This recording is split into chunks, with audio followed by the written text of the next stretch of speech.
What are your favourite small boats? Whether you''t sailed them or that you just appreciate their design. Might be time to reef, Benny. What do you reckon? Yeah, I think so. Just get around the back of Art Drop. Yeah.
Did the rigging. Oh, of course. Wind's coming from the long way now.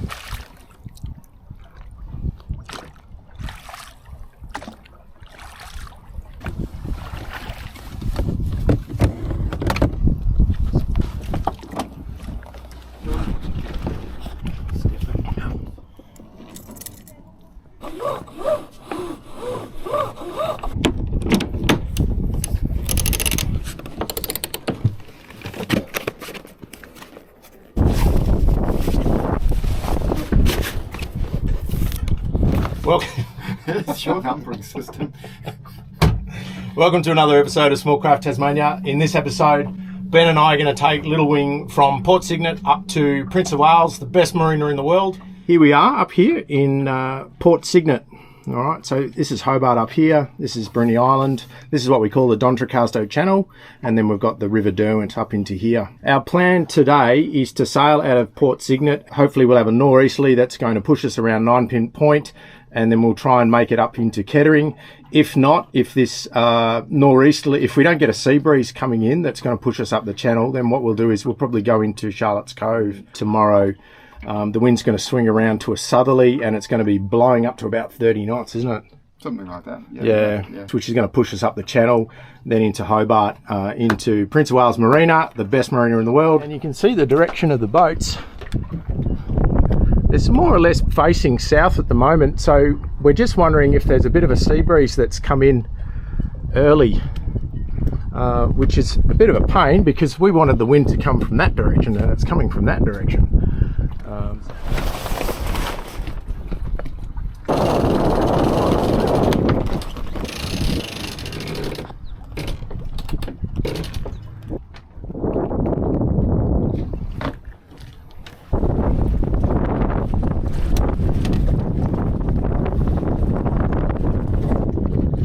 So what's that little sail for, Ben? It's a riding sail to stop her from yawing around the anchor. Basically, it's a mizzen for poor people who don't have a mizzen mast.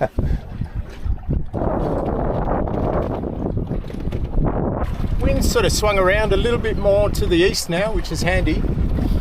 And probably gusting up to around 10, 12 knots maybe. And we're doing between 4 and 5 knots.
way, and there's a nice cove in there where we can put the anchor down or pick up a mooring. We'll spend the night in there, and then tomorrow,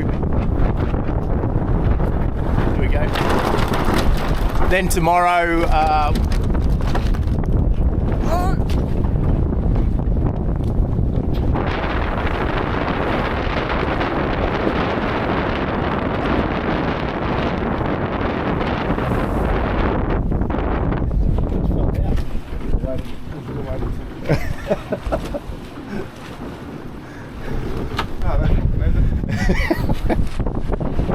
all right.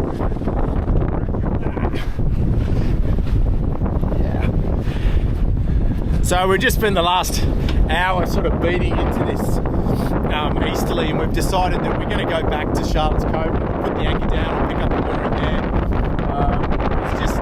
There's no point us beating into this because the wind's going to be behind us tomorrow, which will be a little bit more pleasant. It's lovely. And we've got a bit of shade.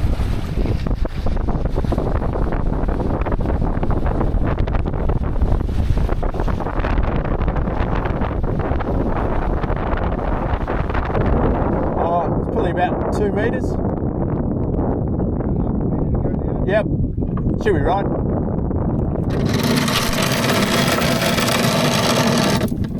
Yeah.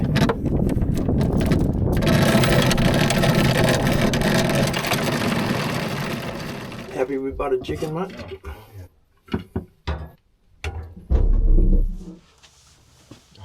That's some buttered chicken. Oh, yeah.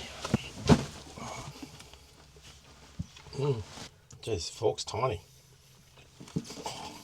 I hate tiny forks. You got rice in your hair. How did you get rice in your hair? I've got no idea, mate. No idea. You've been chucking rice at me.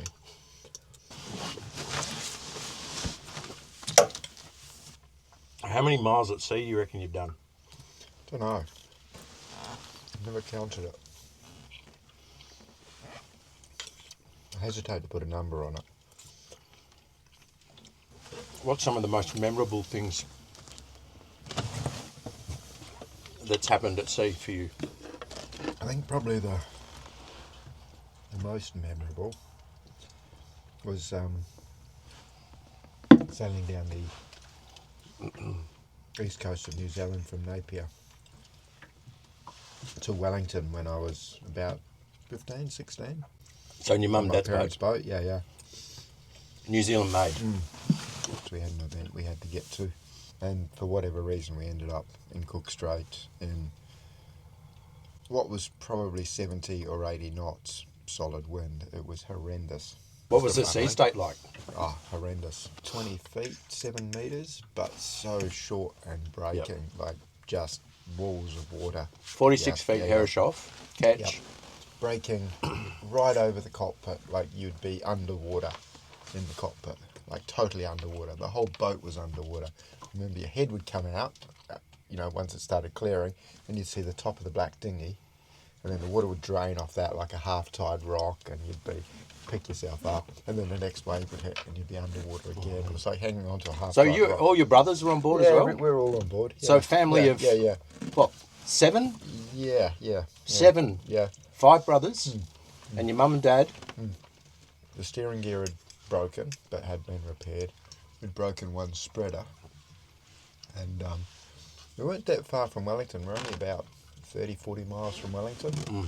But, yeah, there was no chance of getting there with, the wind blowing, straight on the nose. So what happened? There was that much water in the cockpit. It washed the main sheet down the cockpit drain, which then went into the propeller and stopped the propeller, which was probably not, it was a bit of a nuisance, but we had been motor sailing sort of south across Cook Strait. We ended up having to run off up the coast overnight. It was a bit of a unpleasant night. The boat was rolling around, like rolling heavily, I remember at one point the chemical toilet we had on board broke loose, and that was rolling around the boat. It was a pretty memorable night. And I remember a ship going past, a fairly big tanker, And they asked us if we needed assistance, and my mum took one look at the tanker and went, "There's no way I'm getting off this boat onto that boat. I think we're safer on here." Yeah. To put it in perspective, Wellington's a pretty windy city. A motorcyclist got killed when his bike blew across the road. In this storm? In this storm. Wow. A phone box blew away in Wellington. The Cook Strait ferries were stopped. The airport was shut. And a state of emergency was declared on the Wairarapa coast. So... yeah, it was quite a bit of wind, even for Wellington. It was a fairly big storm. Yeah.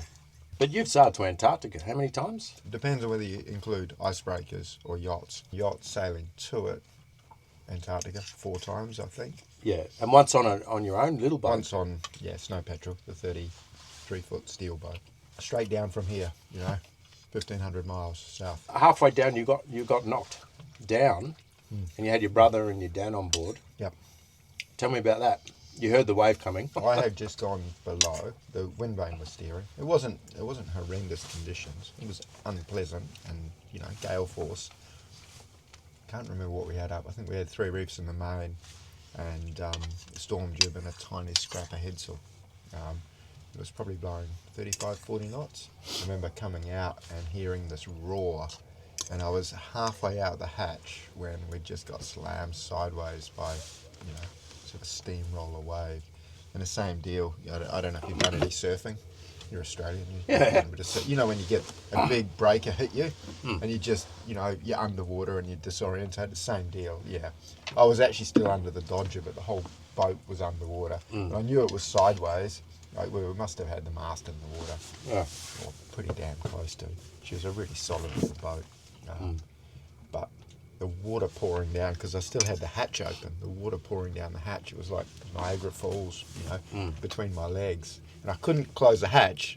I had a fairly clever sort of hinged door, so the idea was that you could duck out and close it behind you. Yep. But just got me at the wrong moment. My legs were in the wrong place. I couldn't close the hatch. So, all that was stopping water pouring below was my body, which wasn't doing a very good job. And what was the water temperature? It was probably about 5 or 6 degrees there. Yeah. Probably about halfway at that stage. Yeah. There was no damage done. The boat just popped back up. A bit of a mess below.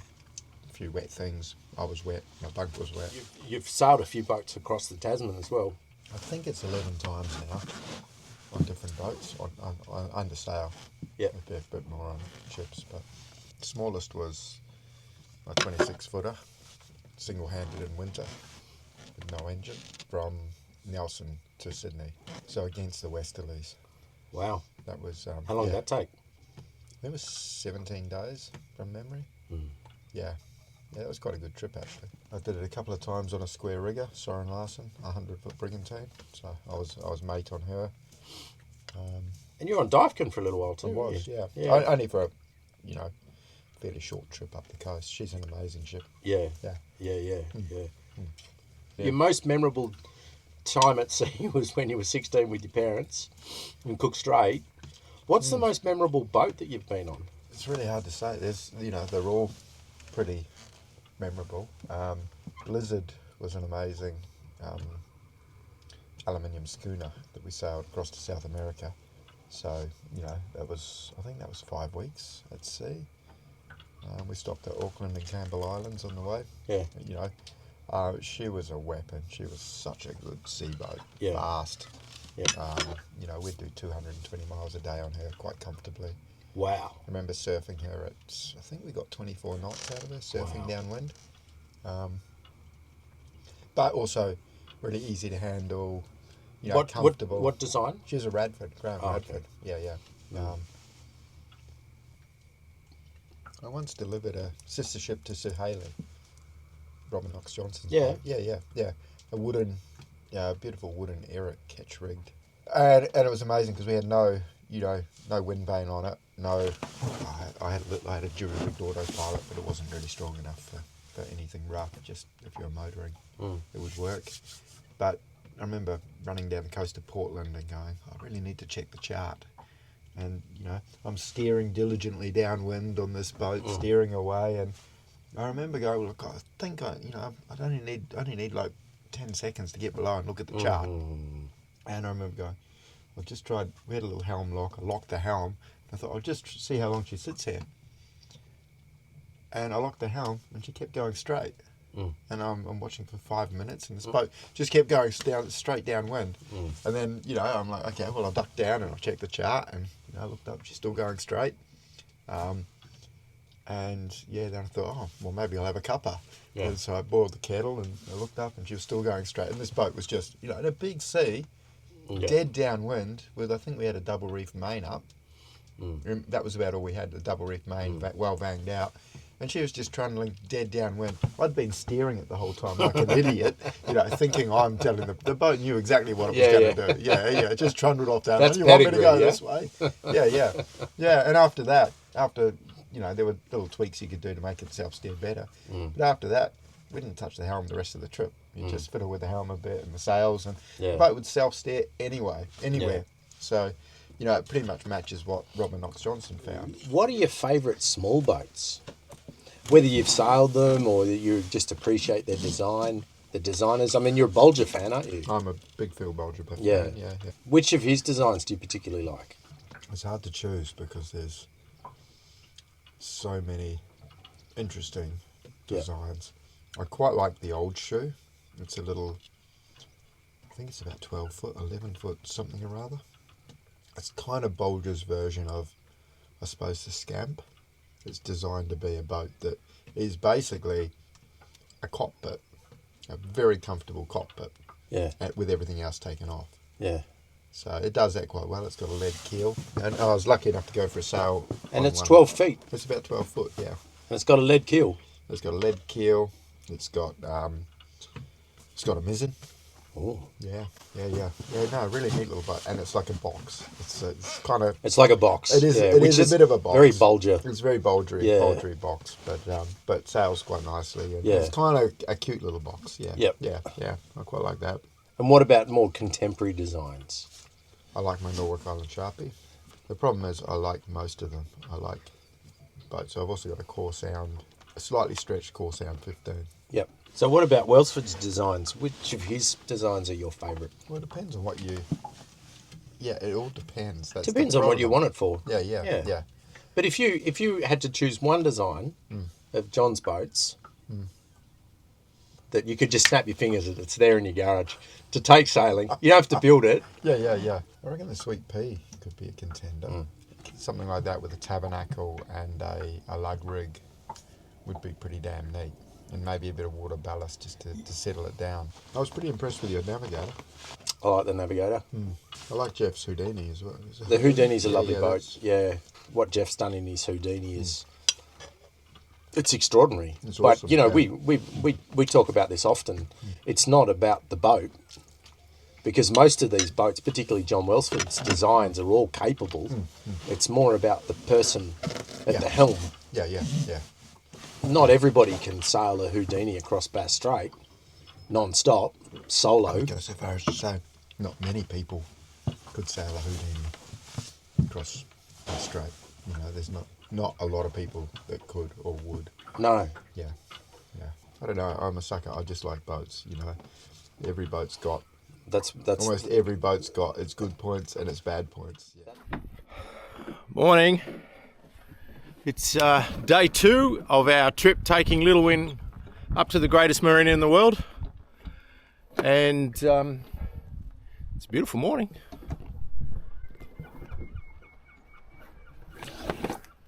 It's 7 o'clock in the morning. We've had our coffee, we've had our breakfast. Time to head off. What do you reckon, Matt? Well, it's time for another coffee. It's alright. Still, what's the time? It's 8:30. We've been sailing for an hour. We've done 1.5 nautical miles. And wind's picked up to what? About 8 knots. We've still got another 20 knots to come. Yeah, and she's steering herself. I don't know, 40 odd miles, 30, 34 I think it was, or something like that. 34 miles today. Yeah, the wind's been disappointingly light this morning, but it's forecast to pick up. Well, at least it's coming from the right direction. Yeah. And we had a quiet of somewhat, a little bit joggly night at anchor, but it was nice. Joggly. Joggly. This is more like it. We're moving pretty well.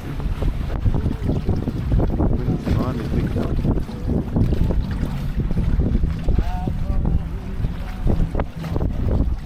Do you want to know a secret? Do you want to know how we stay so salty?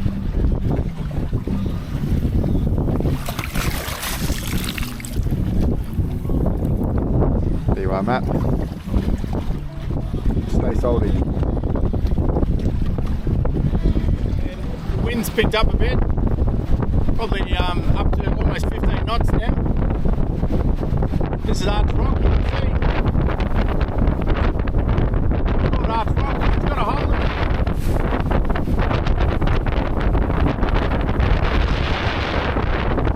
Good time to reef, Benny. What do you reckon? Yeah, I think so. Just get around the back of Arch Rock. Yeah.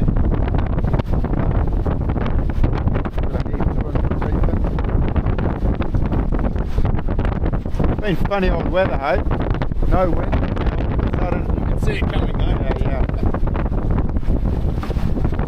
That is so rank. Smells good, eh? Yeah, we need a smell around here. These Yeah. things, shags. Alright, let's get this reefing.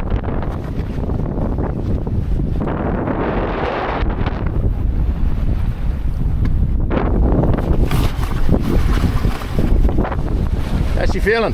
Oh, good. See why I like those two lines on the hold it a bit better. Yeah, well she's not. Yeah, what are we doing? 5.7, top speed, 6.3. What do you reckon it's blowing? Solid 20, maybe a bit more. About 20 knots at the moment. So this is Bruny Island, that's Satellite Island, Bruny Island. And that's one of the big salmon farm boats out there. So we've come from out there, that's Huon Island. We're coming out of the Huon River and just up the channel. So we're heading up that way. So in a minute, we're gonna turn left and it'll be a downwind run for the next, I don't know, how long is it gonna take? 5 or 6 hours? Yeah. And the forecast is for the wind only to get stronger. It's going to be fun. Stay with us. 6 knots under heavy low. So what we've done, we've got a line running off the back of the dinghy, just slow it down a little bit because the surf was pushing it up into the stern of the boat, and that's helped, but it hasn't slowed us down at all. And we're using one of the halyards as a backstay. Bend in the mast. It's only got a couple of side stays. Really should have some backstays on this rig. So we're just sort of improvised at the moment.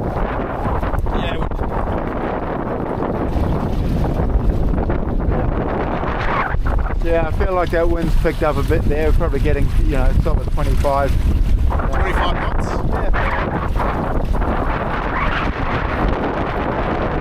We should also mention that Marco, the owner of Fair Winds, the beautiful Pathfinder, he said he's coming out today to meet us. So when we get up to sort of Kingston, Blackmans Bay area, he's going to send us a text, see if he's going to brave it, see if he's going to come out.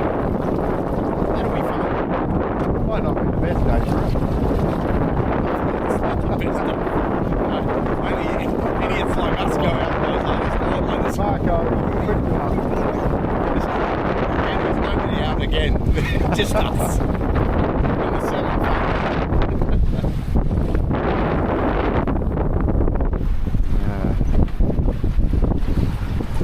Well, this is making our way around here. Oh, I know. Yeah, This is fine.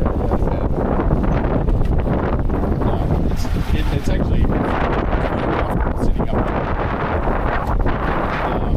The helm's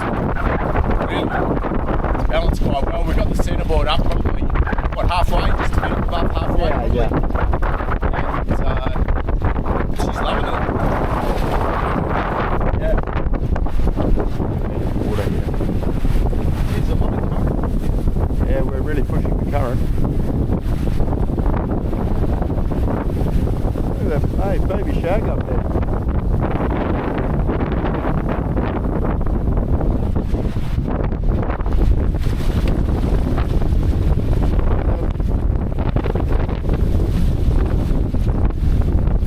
It's probably up around 30 knots now, I reckon. What do you reckon? I'm having a ball.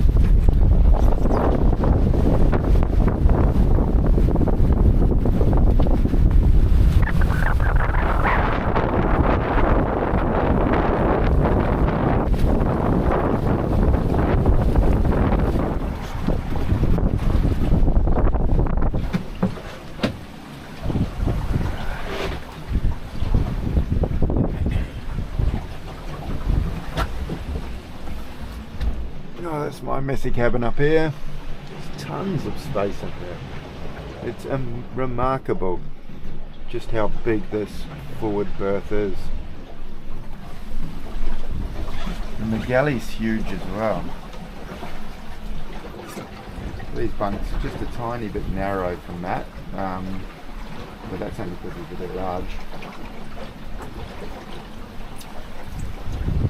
And we've got 2 torpedo batteries. We have not used it so far. Every now and then there's something stronger than 30 knots. Might be in the mid-30s. This is Tassie. This is what we endure. No, this is what we enjoy.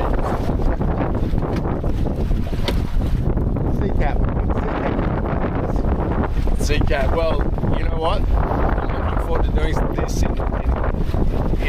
in the Sweet Pea. She'll fly. I think that Sweet Pea, I think we'll get her into the mid-teens. Conditions like this, she will just fly.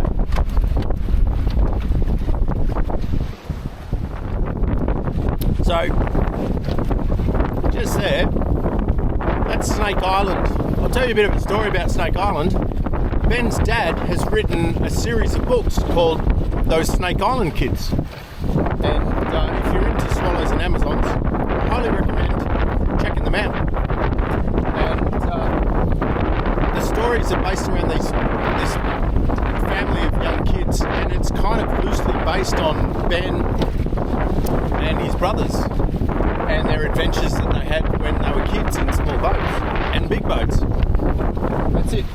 Snake Island, the famous Snake Island. We're doing 5.5 knots. We've done 12.8 nautical miles in 3 hours and, where are we? 3 hours and 40 minutes. It's 11 o'clock in the morning. We're thinking we'll get to the Marina, the greatest marina in the world, at maybe 5 o'clock. Yeah. So a few hours to go.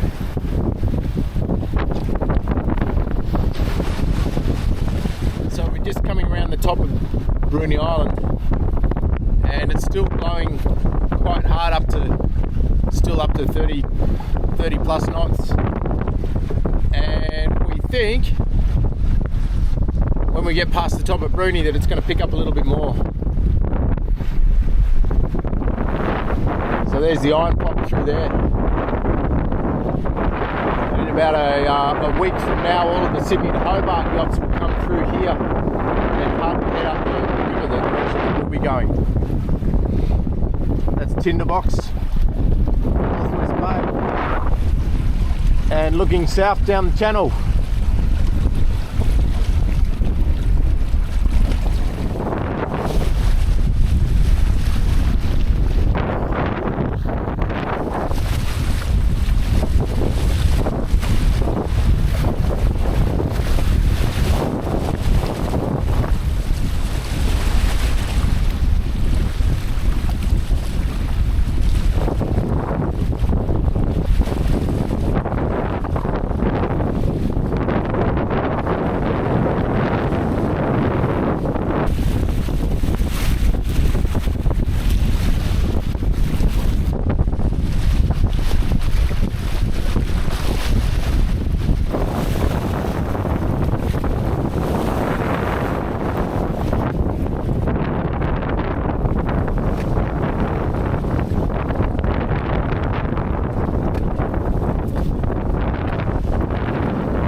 we think that a mile in front of us is Marco in fair wind. If it's not, then it's another crazy bastard like us out in these conditions.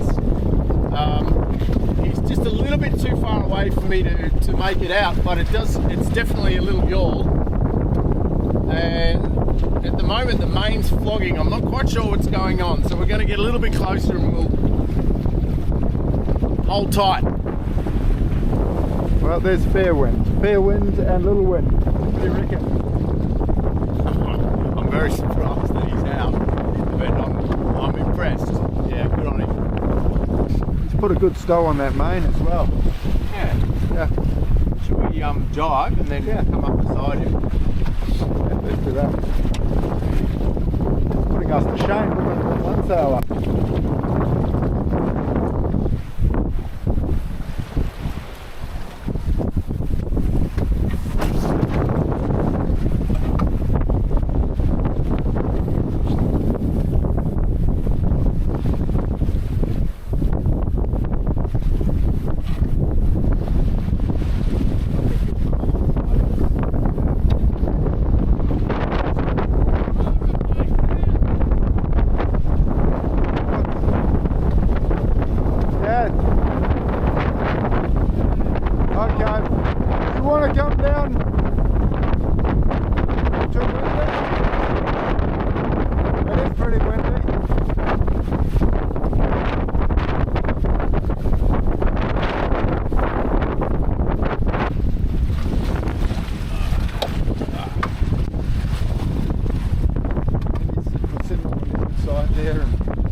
There he goes. He's actually taking now.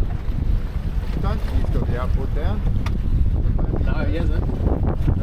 Just backing the head still a bit. Good on him.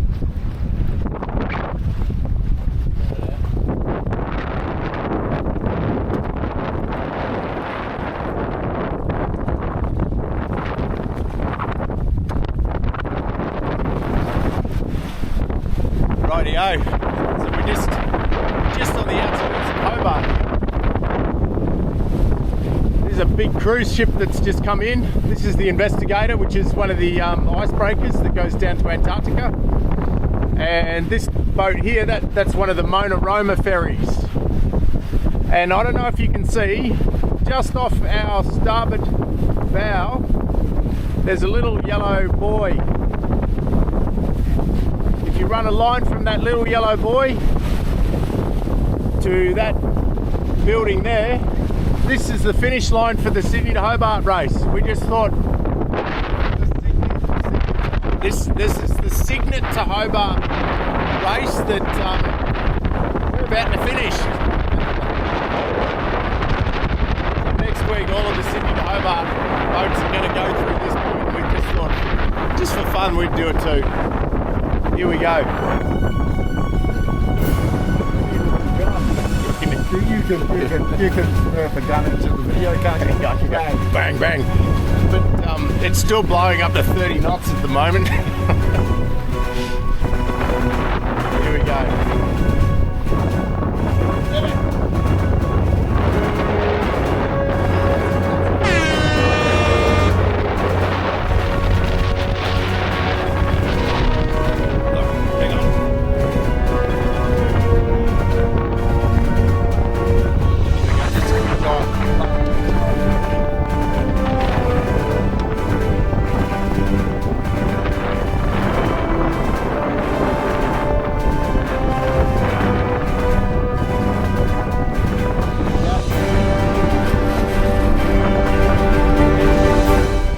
Finish line just there. Just come through.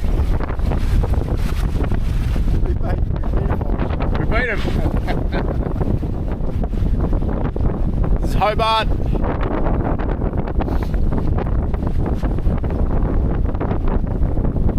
Oh, it's the Queen Elizabeth. Isn't that lovely? What's Helsel doing?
still doing 5.5 knots. Been at sea now for 8 hours 22 minutes. We've done 34 nautical miles. Still got a few miles to go until we get into the greatest marina in the world.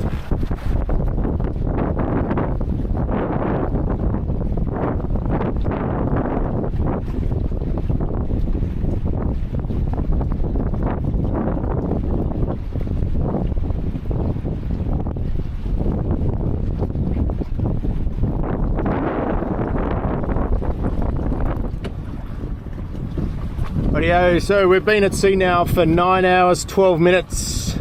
We've done 37 nautical miles. Here we come into the Prince of Wales Marina, the greatest marina in the world. And this is where Little Wing's going to live for the next month, up until the next Australian Wooden Boat Festival in Hobart, which is the first week of February. So if you're in Tasmania in February, you've got to check out the Australian Wooden Boat Festival. It's incredible. Two reasons why we're bringing Little Wing up from Cygnet today. Firstly, we've got to get it ready for the festival. The second reason is we're going to put her on the market. We've decided to sell Little Wing. I've always said you don't really own a wooden boat. You just become a caretaker. You just become a custodian for a short period of time. Joe, Ben and I and our mate Pete, we've all looked after Little Wing now for a couple of years, and we've enjoyed sailing her and restoring her back to what she is now. The fella that built her, Greg Pullen, did a fantastic job. She's such a strong little boat. Ben and I have tested her ability. We've put her in some pretty tough conditions, and she's done really well. So if you're interested in owning a Welsford penguin, send me an email to this address, smallcrafttasmania@gmail.com. Maybe you could own Little Wing next and become her new custodian for the next chapter in her life. In the meantime, I hope you've enjoyed the episode, and we'll see you next time. Stay salty.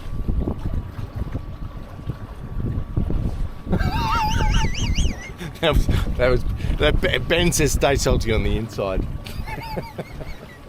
See you next time.